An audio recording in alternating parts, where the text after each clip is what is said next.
Bonjour à tous et à toutes, heureux de vous retrouver à Psy à la maison. Alors de quoi allons-nous parler aujourd'hui? On va parler de la somatisation et ce qui est psychosomatique. Alors c'est intéressant, hein. Vous allez voir, c'est très intéressant, c'est du vocabulaire qu'on entend beaucoup, hein. On dit souvent dans le langage particulier, on dit tu somatises, et rarement on dit tu psychosomatique. Donc c'est intéressant de voir pourquoi il y a une différence entre les deux termes et ce que ça veut dire. Alors, la somatisation, hein, si on regarde la définition du dictionnaire, c'est avoir une réponse physique organique à un stress psychologique. C'est une assez bonne description, hein.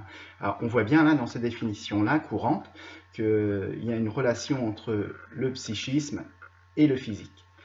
Alors, qu'est-ce qui est somatique par contre, psychosomatique, parce qu'on entendra parler de psychosomatique en psychologie.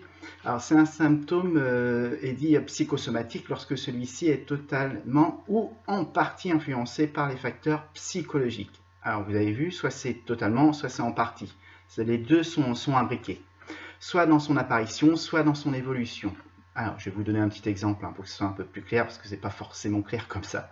Alors, exemple, hein, il arrive qu'une dépression, un choc psychologique, un état de stress ou d'angoisse ait une incidence sur le corps et entraîne des signes physiques ou les accentue. Donc, on voit bien que si on a un problème psychique, on peut se créer des problèmes physiques. C'est là où la psychosomatique prend tout son sens. Alors, vous entendrez parler aussi en termes psychanalytiques de psychosomatique psychanalytique. Alors, l'expression psychosomatique et psychanalytique désigne un lien entre l'esprit et le corps, c'est-à-dire le fait qu'une manifestation psychique puisse provoquer des troubles physiques. Alors, si vous regardez un peu la genèse de la psychanalyse, on retrouve cette psychosomatique psychanalytique, on le retrouve chez les hystériques de Freud, Charcot, on peut faire un lien. Voilà, ça c'est pour expliquer simplement. Alors, la psychosomatique psychanalytique est évoquée depuis le début de la médecine, même si l'expression est récente. Oui, ça fait longtemps qu'on savait qu'il y avait un rapport entre le corps et l'esprit, mais ce n'était pas mis sur papier, on dira. Ce n'était pas traçabilisé, on ne savait pas l'expliquer. Alors, depuis Freud, on sait l'explication. D'ailleurs, je vais faire une petite aparté. Ce qui est intéressant, c'est que pendant la Première Guerre mondiale de 14-18, on s'est aperçu qu'il y avait des militaires qui avaient des traumatismes de guerre.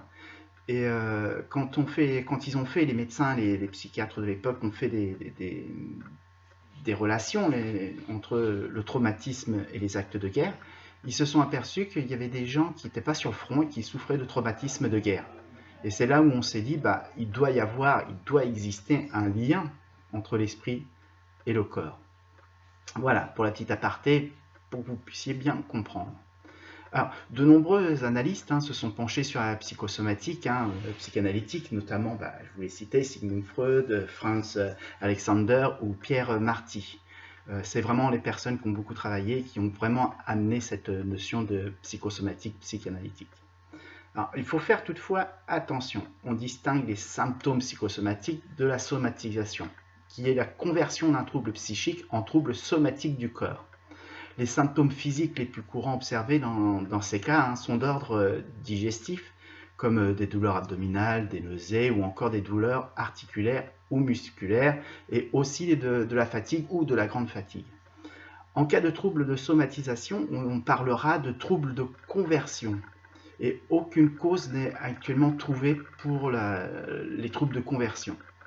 On a beaucoup travaillé, on travaille beaucoup dessus encore actuellement, mais ce n'est pas facile à mettre du sens, on dirait, à mettre du sens dessus. Alors, savoir bien différencier la somatisation et les symptômes psychosomatiques, c'est évidemment très compliqué. Alors, pour faire simple, j'ai essayé de faire simple. Alors, pour faire simple, ma pensée provoque des troubles psychiques. C'est de la psychosomatique. Un état de mal-être, angoisse, stress, grande fatigue, s'exprime par des mots physiques, c'est somatique. Voilà la grande différence. Alors, on notera bien le lien entre l'esprit et le corps. comment les mots de l'esprit peuvent s'exprimer par le mal-être du corps, et inversement, comment le corps exprime sa douleur par l'esprit. Vous voyez bien qu'il y a bien un lien entre corps et esprit, et c'est continuel. Alors, c'est pour ça qu'il faut toujours prendre en compte l'aspect physique avant de s'attarder sur l'état d'esprit d'une personne. On contrôlera toujours qu'il n'y ait pas un problème physique. S'il n'y a pas de problème physique, alors à ce moment-là, on s'attardera sur le psychisme de la personne. Des personnes ne pouvant pas s'exprimer par la parole, la souffrance ou leur mal-être, l'expriment par le corps. Il y a des personnes qui ne peuvent pas mettre des mots sur leur douleur. Donc, ils vont exprimer leur souffrance par le corps. Alors, c'est pas toujours évident pour tous de donner un sens ou d'être dans la parole ou le dire. Tout le monde n'a pas les moyens, les outils de s'exprimer par le dire. Et ils seront plutôt dans le faire, on dira, dans l'action. Et quand on est dans l'action et qu'on a un trouble psychique, des fois, on l'exprime par des troubles physiques. Ça veut dire exactement ça.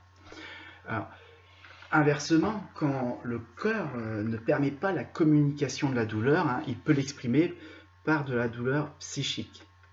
Il y a un va et vient. C'est-à-dire que quand on a certaines douleurs au niveau corporel, c'est qu'on a des choses à dire qui ne veulent pas sortir. En clair, c'est ça. Voilà, j'espère que je vous ai renseigné sur la somatisation et la psychosomatique. C'est très intéressant parce qu'on est tous confrontés à ça dans la vie de tous les jours. Il n'est pas toujours évident de parler, il n'est pas toujours évident au corps de s'exprimer. Et donc, ce qui est très intéressant, c'est qu'on voit bien le lien du corps et l'esprit et que c'est un tout. Voilà, je vous remercie, petite vidéo, pas trop longue. La semaine prochaine, je vais répondre à une demande qu'on m'a faite. Je vais parler des mécanismes de répétition. D'ailleurs, j'ai trouvé la demande très intéressante parce que vous allez voir, dans les mécanismes de répétition, il y a beaucoup de choses à dire et c'est très intéressant. On apprend beaucoup sur nous grâce à ces mécanismes et on apprend beaucoup aussi sur autrui, la façon de fonctionner d'autrui. Voilà, je vous remercie, je vous dis à la semaine prochaine. Bon week-end à tous, bonne fin de semaine. Au revoir.